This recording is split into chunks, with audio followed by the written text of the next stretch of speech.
Les amis, bonjour, j'espère que vous allez bien, j'espère que vous vous portez bien, que vos familles vont bien, que vous prenez bien soin d'eux, c'est vraiment très important, prenez soin de vos familles les amis. Le Real Madrid les amis qui va disputer leur quatrième match de Ligue des Champions, qui vont recevoir l'AC Milan en Ligue des Champions dans leur quatrième match de Ligue des Champions, match sec, vous connaissez le nouveau système de Ligue des Champions, les amis, des matchs secs. Donc voilà, donc là, ça sera le Milan. L'objectif, bien évidemment, ça sera la victoire, même si ça va être vraiment difficile face à cette belle équipe du Milan AC, on va en parler. L'objectif aussi, ça sera aussi de retrouver des couleurs parce que on rappelle quand même que le Real Madrid sort d'une défaite mais sanglante les gars, sanglante face au Barça. Le Barça qui nous a littéralement terminé, nous ont littéralement platiné les amis. 4-0, je te vois rire, je te vois rire. Arrête de rigoler, arrête de rigoler, arrête. Le Real Madrid donc qui sort d'une défaite 4-0 face au Barça. Alors maintenant, la question qu'on se pose c'est dans quel état psychologique sont les joueurs après ce 4-0, après cette humiliation. Comment les joueurs du Real Madrid vont réagir ce soir puisqu'ils n'ont pas pu se rattraper puisque le match contre Valence a été annulé. Vous connaissez le drame qu'il y a eu à Valence, donc une grosse pensée aussi à toutes les familles, tous les proches des victimes parce que c'est vraiment grave ce qui s'est passé à Valence. Cependant, les joueurs n'ont pas joué, les joueurs ont pu se reposer, les joueurs ont pu surtout parler entre eux, s'entraîner, régler quelques problèmes parce que on le sait, on sait tous que voilà, que le Real Madrid peut battre n'importe qui, que cette équipe-là du Real Madrid peut battre n'importe qui puisque c'est quasiment le même groupe à part l'arrivée de Kylian Mbappé, c'est quasiment le même groupe les amis, c'est quasiment le même groupe et ils ont prouvé l'année dernière. Ils ont prouvé l'année dernière qu'ils pouvaient battre n'importe qui s'ils étaient bien psychologiquement et surtout s'ils jouaient ensemble, s'ils étaient solidaires.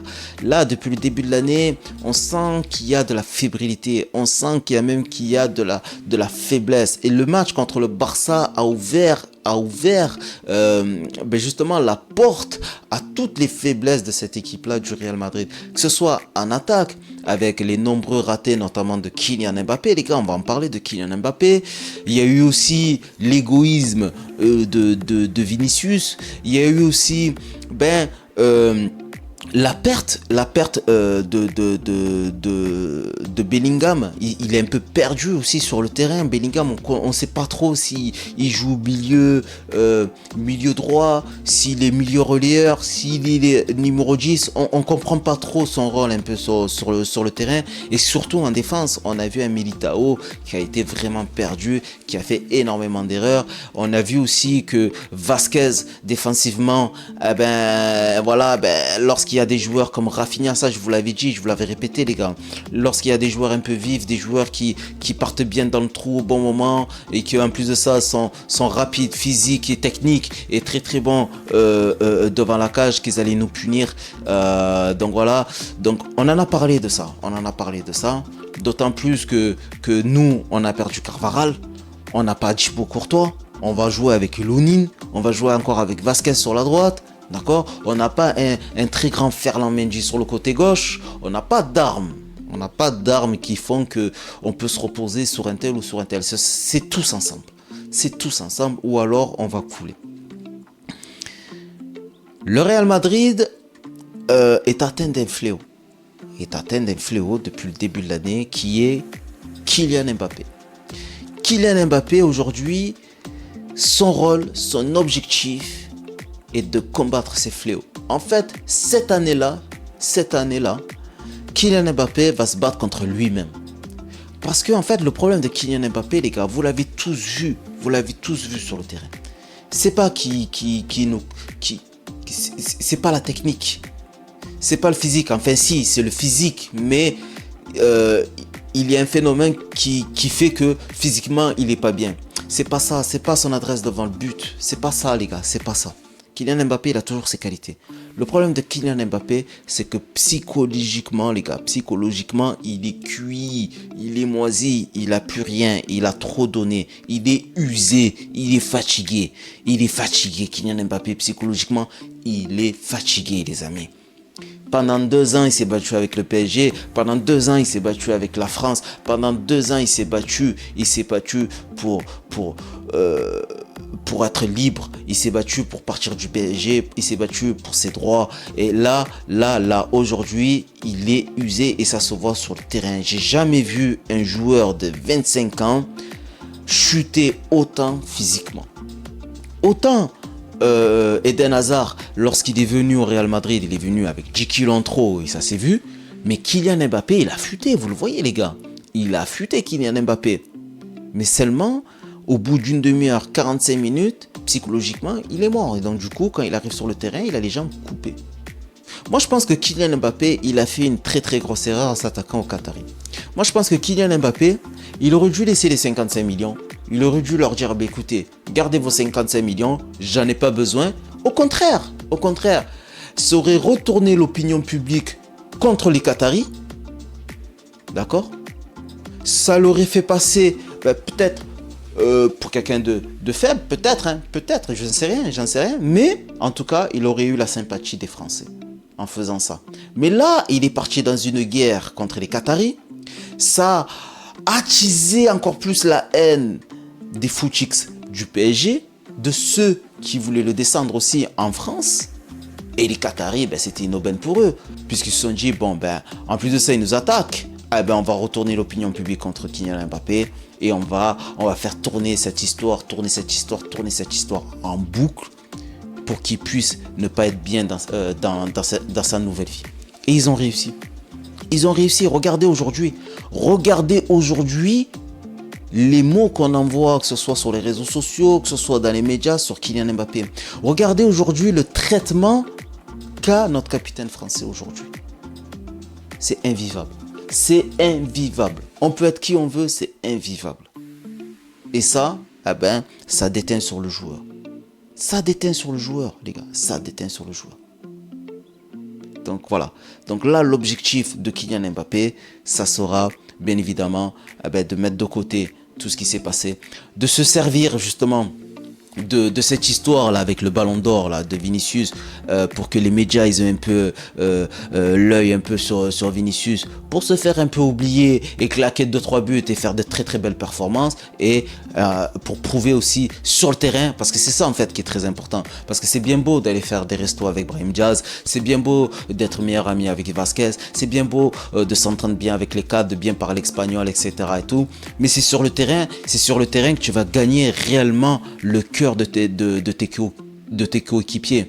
Cristiano Ronaldo, il parlait pas aux gens. Cristiano Ronaldo, lui, c'était un mec solitaire. Il faisait ses matchs, il rentrait chez lui, il refaisait un autre entraînement et après il allait dormir. Il revenait le matin à l'entraînement et il choquait tout le monde. Il choquait tout le monde à l'entraînement, il choquait tout le monde sur le terrain, il choquait tout le monde en dehors des terrains. Karim Benzema, c'est pareil. Il allait à l'entraînement, il choquait tout le monde à l'entraînement. Il allait sur le terrain, il choquait tout le monde sur le terrain et après il rentrait chez lui, il parlait avec personne, les gars. Il parle avec personne. Donc voilà, c'est sur le terrain. C'est sur le terrain qu'il faut que tu montres que tu es un leader. C'est sur le terrain qu'il faut que tu montres que tu es champion du monde. C'est sur le terrain qu'il faut que tu montres que tu es capitaine de l'équipe de France. Il faut que tu montres sur le terrain ce que tu veux être, ce que tu veux devenir. Et ça, il n'y a que toi qui peux le faire. Nous, on peut te supporter. Nous, on peut être là derrière toi. Nous, on peut essayer de te défendre parce que tu as des bonnes stats quand même. Tu as des bonnes stats. Mais nous, on a quand même des yeux. Et les gens ont des yeux pour voir ce que tu fais sur le terrain. Et ça, on ne peut pas le défendre. Parce que quand quelqu'un arrive et me dit Kylian Mbappé est moins percutant, je suis obligé de dire oui, c'est vrai, tu as raison. Par contre, quand on dit il est bidon sur le terrain, je ne peux pas dire non, il n'est pas bidon sur le terrain. Il n'est pas bidon. Mais c'est vrai qu'il est beaucoup moins percutant. Après, nous, on sait ce qui se passe. Donc voilà, les amis. C'est un peu le topo, c'est un peu le résumé et c'est un peu la mission qu'aura Kylian Mbappé ce soir, combattre ses fléaux. Ensuite, en face, les amis, il y a quand même une très très belle équipe qui arrive au Santiago Bernabéu, les amis, c'est l'AC Milan. L'AC Milan qui possède des joueurs qui sont vraiment phénoménaux.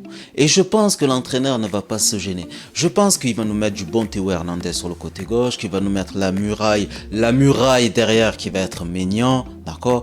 Et surtout devant, je pense qu'il va se faire plaisir, qu'il va nous mettre un bon Pulisic en meneur de jeu, un bon Chikwueze, un excellent joueur, les gars. Celui qui connaît pas Chikwueze, c'est un excellent joueur, c'est un excellent dribbleur. En plus de ça, il a progressé devant le but, donc et dans sa finition aussi dans les centres et tout. Donc c'est un excellent joueur. Ferland Mendy, je pense qu'il aura énormément de boulot là sur son côté gauche, parce que là il a un sacré client qui Chikwueze, vraiment il va falloir le canaliser. Il va avoir du Rafa, les gars, Raphaël Leao, les gars, Leao, on sait tous que Leao, lorsqu'il est bien physiquement, lorsqu'il est bien mentalement, en plus de ça, il commence à vraiment bien revenir, les amis, eh ben, qu'il est phénoménal. Et surtout devant, après je sais pas, mais je pense qu'il mettra ce quatuor-là devant, surtout devant les gars, surtout devant, il y aura Morata, les gars. Il y aura Morata. Et Morata, les gars, vous savez que Morata, il a la haine contre le Real Madrid. Il aime pas le Real Madrid. Il aime pas le Real Madrid. Pour preuve, il a signé à l'Atlético Madrid. Pour vous dire, quand il y a un joueur du Real Madrid qui va signer à l'Atlético Madrid, ça veut dire je t'aime pas du tout. Je t'aime pas du tout. C'est comme un joueur de Manchester qui va signer, un joueur du Manchester United qui va signer à Manchester City, hein, ou un joueur d'Arsenal qui va signer à Tottenham, tu vois, ou un joueur de l'OM qui va signer au PSG. C'est bon, tu as compris? Ou un joueur de Saint-Etienne qui va signer à Lyon. Voilà, c'est bon, tu as compris? Il aime pas le Real Madrid. Il aime pas. Il n'aime pas le Real Madrid. Il a connu cet épisode avec Benzema. Benzema, il a fait sauter. Derrière, il a tourné de club en club. Il n'a jamais été reconnu à sa juste valeur, alors que c'est un phénomène, ce joueur. Alors qu'il est formidable, ce joueur, sur le terrain. Mais Alvaro Morata, là, ça y est. En plus de ça, il est bien physiquement. C'est un joueur devant le but. Il a un nom maintenant. Eh ben, je pense qu'il va avoir à cœur de punir cette équipe-là du Real Madrid. Donc, attention, parce que derrière, il y a du répondant et devant, il y a aussi du répondant. Donc, c'est une très très belle équipe de l'AC Milan. Donc voilà, donc après, nous, on va parler quand même un peu de cette équipe-là du Real Madrid. Au milieu de terrain, normalement, hein, si tout va bien, on aura du Tchouaméni, Valverde et Camavinga, donc qui auront un très grand rôle à jouer pour calmer cette équipe-là du Milan. Faire attention à ce qu'ils ne prennent pas en contre, excusez-moi. Et surtout, voilà, essayer maintenant, aujourd'hui, après la claque qu'on s'est pris contre le Barça, instaurer une identité de jeu. Je pense pas qu'il mettra Modric dans ce match-là, on verra bien. Mais ces trois joueurs-là, maintenant, il va falloir qu'ils s'imposent au milieu de terrain. Il faut qu'ils créent une identité de jeu, un peu comme ils l'ont fait Modric, Toni Kroos et Casemiro. Je sais que c'est beaucoup ce qu'on leur demande. Mais c'est ça, c'est la relève. Aujourd'hui, c'est eux qui portent le maillot du Real Madrid. Et c'est à eux qu'on a confié les clés de la maison. Donc c'est à eux, voilà, de créer une vraie identité au milieu de terrain. Avec un Tchouaméni qui va enfin élever le niveau de jeu, parce que Tchouaméni en ce moment, c'est pas ça. Hein. Ah, il y a des rumeurs, après je sais pas si c'est vrai, mais il y aurait des rumeurs comme quoi le club madrilène ne serait pas content des prestations de Tchouaméni, qu'apparemment il aurait mis un ultimatum et qu'apparemment s'il continue comme ça, il pourrait le mettre dans la liste des transferts l'année prochaine. Je le souhaite pas. Honnêtement, je le souhaite pas parce que, bon, voilà, même s'il me fout l'aine en ce moment, ben, c'est quelqu'un que j'apprécie énormément. Donc, j'aimerais qu'il élève son niveau de jeu et qu'il laisse pas Valverde courir comme un âne à droite, à gauche. Et après, derrière, il a plus de jus pour aller aider les joueurs offensifs. Parce que la force de Valverde, c'est ça. La force de Valverde, eh ben, c'est son physique, c'est de pouvoir prendre le ballon et de pouvoir avaler des mètres, balle au pied. Mais si derrière il passe son temps à défendre parce que Tchouaméni il est mal placé, un coup il est trop haut, un coup il est trop bas, un coup il est entre les deux, ou alors qu'il fait pas son boulot, ou alors qu'il est trop tendre, qu'il se fait pas respecter au milieu de terrain, forcément, eh ben, Valverde, Camavinga vont reprendre vont reprendre le relais et derrière on va être perdu, on va prendre l'eau au milieu de terrain. Donc c'est pour ça que voilà, qu'il va falloir que ces trois-là tiennent vraiment bien la baraque. Et après les gars, on va pas trop parler tactique parce que bon voilà, je pense que les joueurs savent exactement ce qu'ils doivent faire sur le terrain. C'est pas à nous de leur apprendre comment jouer. Mais par contre, ce qu'on peut dire, c'est que derrière, il faudrait que Bellingham se comporte vraiment comme un meneur de jeu. Parce que devant, il va avoir Bellingham, Mbappé et Vinicius. Je pense que Carlo Ancelotti va jouer comme ça. D'accord ? Mais il faut vraiment que Bellingham joue comme un meneur de jeu. Il peut redescendre un peu comme fait Griezmann. Griezmann, il le fait très très bien. Mais derrière, il faut qu'il propose. Il faut qu'il utilise toute son énergie, parce qu'il a énormément d'énergie. On sait que physiquement, c'est un monstre. Mais il faut qu'il utilise toute son énergie pour apporter offensivement. Il faut qu'il reste entre le milieu de terrain pour pouvoir un peu aider défensivement s'il y a un petit tacle à faire, s'il y a un repositionnement pour boucher un trou ou quoi que ce soit. Mais il faut pas qu'il se retrouve à la hauteur de Tchouaméni ou à la hauteur de Camavinga ou de Valverde. Il faut qu'il soit légèrement plus haut. S'il veut aider les 4 milieux de terrain, il peut parce que c'est son jeu. C'est son jeu et ça nous aide. Mais par contre, il faut qu'il reste légèrement au-dessus de ces 3 milieux de terrain-là pour pouvoir être surtout axial et pour pouvoir libérer les 2 attaquants qui sont Mbappé et Vinicius, parce qu'on sait très bien que voilà, que eux ils aiment bien partir sur les côtés et pour pouvoir rentrer. Et c'est comme ça qu'on s'est fait avoir contre le Barça, c'est que nos joueurs étaient déjà trop axial, alors que si ils étaient partis sur les côtés et qu'ils avaient fait les bonnes courses comme ça, je pense qu'il y aurait eu moins d'hors-jeu. Et pour ça, il faut que Bellingham reste vraiment au-dessus de ces 3 milieux de terrain là et prêt à recevoir le ballon, se retourner et alimenter ses attaquants. Ça va être ça son rôle à Bellingham. Vraiment, il faut qu'il se force à rester dans cette position-là. Voilà, d'accord ? Et après, devant, les gars, il faut mettre les buts. Voilà, il faut mettre les buts. On sait que voilà, que Vinicius, il sort d'une grosse histoire. On sait que Vinicius aura à cœur de se venger. Maintenant, Vinicius, il faut qu'il soit très intelligent. Il faut qu'il se nourrisse. De cette injustice-là.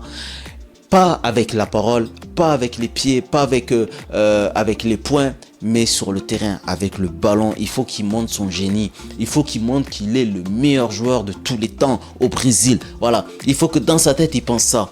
Il faut qu'il pense ça, même si c'est pas le cas, mais il faut qu'il pense ça. Il faut qu'il se dise, aujourd'hui, c'est moi le meilleur joueur de la planète. Il faut qu'il ait un ego disproportionné, démesuré, mais à un point où plus rien ne peut l'atteindre. Il faut vraiment qu'il se blinde, ce joueur-là. Parce que on sait tous ce qui s'est passé. On sait tous que voilà qu'il y a eu de la discrimination dans cette histoire-là avec le Ballon d'Or. Mais il faut pas que ça l'abatte. Il faut qu'il se nourrisse de ça. Et pareil. Comme avec Kylian Mbappé, il faut qu'il se nourrisse de l'opinion publique pour justement être porté vers l'avant, porté vers la victoire. C'est ça son rôle à Vinicius. Voilà les amis. Ça va être tout pour cet avant-match. Je pense déjà qu'on a bien parlé. Je pense qu'on a fait 20 minutes à peu près. D'accord ? Je vous dis à ce soir les amis. À ce soir. On se donnera rendez-vous devant le match les gars. Restez bien branchés. Puisqu'on se retrouvera après le match. J'espère qu'on aura une bonne surprise. J'espère que le Real Madrid va faire un bon match, que le Real Madrid va ramener la victoire et en plus de ça va nous ramener aussi une belle victoire parce que on veut voir de la magie, on veut voir quelque chose, on veut voir nos étoiles, on veut voir nos stars briller ce soir et j'espère que ça sera le cas et j'espère que toi tu seras devant cet écran là et que tu pourras supporter le Real Madrid. En attendant les amis, je vous dis à très bientôt pour une prochaine vidéo. C'était Daleb Réagi et je vous dis peace la team.